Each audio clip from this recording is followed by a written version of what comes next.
Oh, look at Tyler, hard at work. Oh, there you are, A7IV. I might sell you for the A7R5. Real quick, this video is sponsored by my good friends from LumeCube and their new monitor light bar. The new LumeCube monitor light bar is a sleek LED tube that rests atop any monitor to illuminate the workspace and reduce eye strain without taking up much space on your desk. It's super easy to set up. All you have to do is unfold the mount, rest it on top of your monitor, plug in one end of the USB-C cable to the light, and then the other end to your monitor. Press the dial on the side of the light bar to turn it on, and with that same dial, you can adjust the intensity, and then if you press the dial again, you can change the color temperature. And one of the coolest features of the monitor light bar is actually this wireless remote. Like, look how cute this thing is. Instead of having to make all those adjustments on the dial of the light bar, all you have to do is press down on the remote to turn it on or turn it off, or rotate the dial to change the intensity of the light or the color temperature. And for me, having a light bar like this has been really helpful, especially when it comes to editing, because I edit for hours and hours and hours every single day, and without this light bar, like, my eyes would strain. So if a product like the LumeCube monitor light bar could help reduce that strain on my eyes, then I will gladly do so. And so if you're looking for a similar solution, then definitely check out the LumeCube monitor light bar. Links down below. Thank you, LumeCube, for sponsoring this video. And now back to my dilemma of whether to sell my A7 IV for the A7R5. Yep, so you heard that right. Might sell the A7 IV to get the A7R5. And the reason why is because I love that camera. The A7R5, like, I didn't think I'd like it that much. Like, it's a great camera, and I was playing with it in Los Angeles, but when I was playing with the camera again in New York, for some reason, I just fell in love with it a lot more. And I was hanging out with my content creator friends, and they felt the same way, and I think we're all gonna get the A7R5. It's just, I don't know. I don't know what I'm gonna do with the A7R4. Tyler, would you sell your A7S3 to get the new A7R5? Definitely not. Not? I Why? mean, it doesn't make any sense for me. I barely shoot any photos, so like, there's no reason. Touche, touche. And the A7S3 it's such a near perfect camera, isn't it? It really is. It is. Like, for what I do, it's ideal. All right, so I don't have the A7R5 right now. I had to return it back to Sony, but the A7R5 looks exactly the same as the A7 IV and the A7S3. Probably more with the A7 IV because of the bigger grip, but I guess we should talk about pros and cons for each camera, right? Let's see, what should we start off with? A7S3, A7 IV, or A7R5? Let's just start from like the oldest to the youngest, right? A7S3. All right, so A7S3, pros and cons. I love this freaking camera. This is it a 2-year-old camera? 2 or 3 years old, something like that. And so this camera has been like the ultimate workhorse when it comes to video, right? And I did recently get the Sony FX3, but I much prefer using the A7S3 because of the viewfinder. And so the A7S3 for me is like the perfect everything camera. You know what I mean? Like, the only downfall for the A7S3 is the 12 megapixel resolution for photos. But at the same time, I took this photo of Donna in New York, and that turned out to be one of the coolest photos I've ever taken with the camera. Like, look how sharp his eyes are. And I think a lot of it has to do with the new 24-70 G Master Lens Mark II, not necessarily the camera body, but that's a 12 megapixel photo. Crazy, right? And so photos taken with the A7S3 are totally fine for like social media and stuff like that. But the A7S3 is just a great camera. I can't really find anything to take apart. Like, it's like near perfect, right? Again, the only downfall to it is just the 12 megapixel resolutions, but that's not really a downfall. All right, now, every time. All right, now the A7 IV. Again, just like the A7S3, it's kind of hard to say any bad things about the camera. I mean, in terms of just photography, it's a kick-butt photography camera.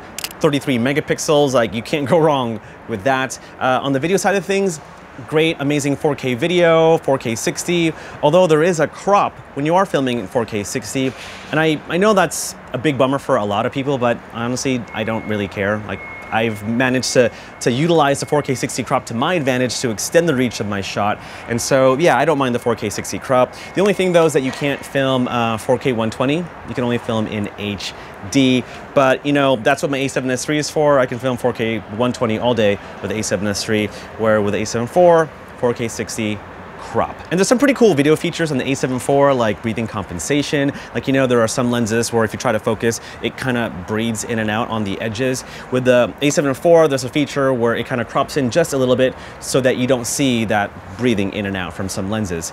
And then focus mapping, a visual way to see what's exactly in focus on your camera. I'll be honest, I haven't really used it that much because I just rely on the autofocus of the A7 IV. But other than that, I mean, it's very similar to the A7S III. In fact, all year I've used both of these full frame camera bodies, one specializing in video, one specializing in photos, and it's just been such an awesome combo. But now comes the A7R5. I'll be honest, at first I was like, okay, this is a cool camera, and I think one of my first full frame camera was the A7R3. I love that camera to pieces. So the A7R series has been very special to me. And with the A7R5, obviously it's a great photography camera, 61 megapixel resolution. But what I really loved about that camera is that 4-axis screen and the AI autofocusing features. Like, you think it's a gimmick because they're using the words AI and stuff like that, but personally using it for photos and videos, like the way it tracks a subject consistently is just insane. And not to confuse the face recognition features on a lot of the other Sony cameras and even non-Sony cameras. Like, that feature is great, but only for photography. With the A7R5, the AI processor in that camera can not only memorize and recognize human faces, but skeletal movements as well for photos and video. And that, to me, I think is worth getting, especially if you are a wedding filmmaker. Like, there's been a few weddings where I've kind of missed the focus on the bride because the camera was like focusing on objects closer to the camera or other members of the bridal party. But if I register that bride's face onto the A7R5, it'll lock focus on that face the entire wedding ceremony. So I think that's really, really cool. And the only really downsides of the A7R5 is actually the 8K video. Like, it's kind of trash. I mean, if you put the camera on a tripod and film an interview, whatever, right? Like, it'll be great. But if you are holding the camera and you're like moving around, you're gonna see a lot of rolling shutter and it's just gonna look like trash. And when I was comparing the 8K footage to the 4K footage, I couldn't really tell. So I don't really care so much about 8K video at the moment. I'm just very happy with 4K 10-bit 422. And that's kind of like the biggest negative for me when it comes to the A7R5. Oh, and in the 4K 60, there's a 1.2 times crop when you're filming 4K 60.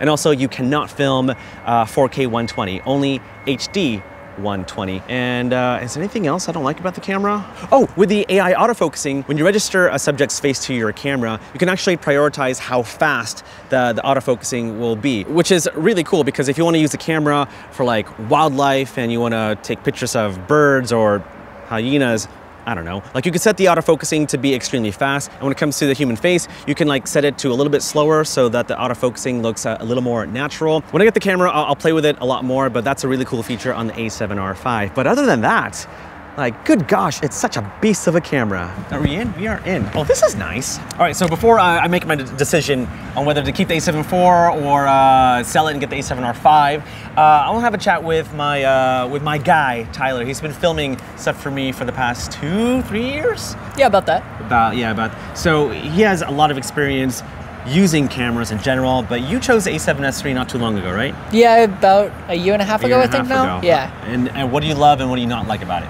Obviously, the 12 megapixel photography is subpar when it comes to taking photos, but it enables the low light because of this pixel size, right? So it's like a trade-off I'm willing to make for what I do, because there's no reason for me to want a higher megapixel count because I don't take photos very often. Yeah. It's like just for social media, so there's almost no reason. And your girlfriend just got the A7 IV. Right. How does she like it? She loves it. Yeah, we're also in New York separately at the same time. But yeah, she took a bunch of great photos and it looks fantastic and we loved everything we got out of it. Yeah. Yeah. And A7R5, does that appeal to you at all? Not really. To me, definitely not, because again, I don't really take any photos anymore. For her, maybe, but like with the capabilities of the 4, there's almost no reason. Like, just for what we do, doesn't really make a whole lot of sense. Yeah, absolutely. And we were talking earlier that I think the camera to choose, whatever camera you get, you just have to be comfortable with it. I'm very comfortable with the A7S III, as you are, and so I don't think I'll ever sell that camera. Such a great camera. But you know, the A7 IV, I feel is such a great hybrid camera that does photography and video equally well. I mean, there are some compromises, right?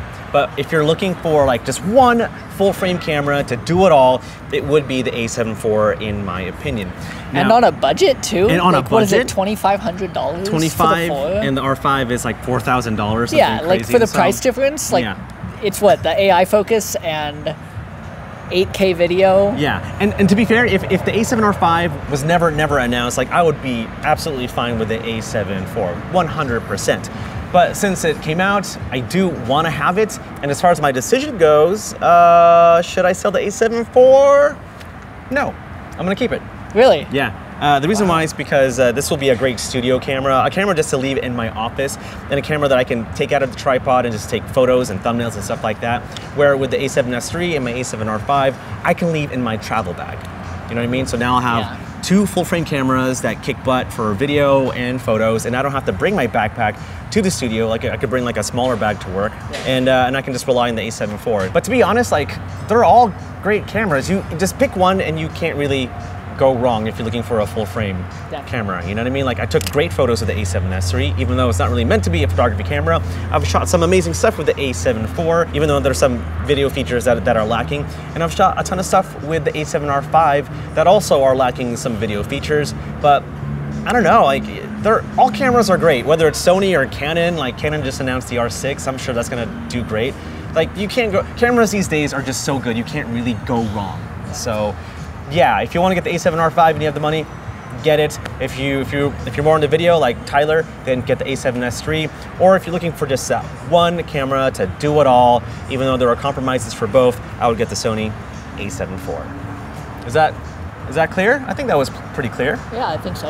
Anything I missed? I think you kind of covered it. Okay, yay, all good stuff. Okay, now we better cut the video because they're playing the music louder. So I'm just worried about copyright claims. You'll put music, like loud, obnoxious music, right? For sure. Music that does not even flow with the video right now. It's not gonna make sense. You should put music that like overrides my voice. Like right now.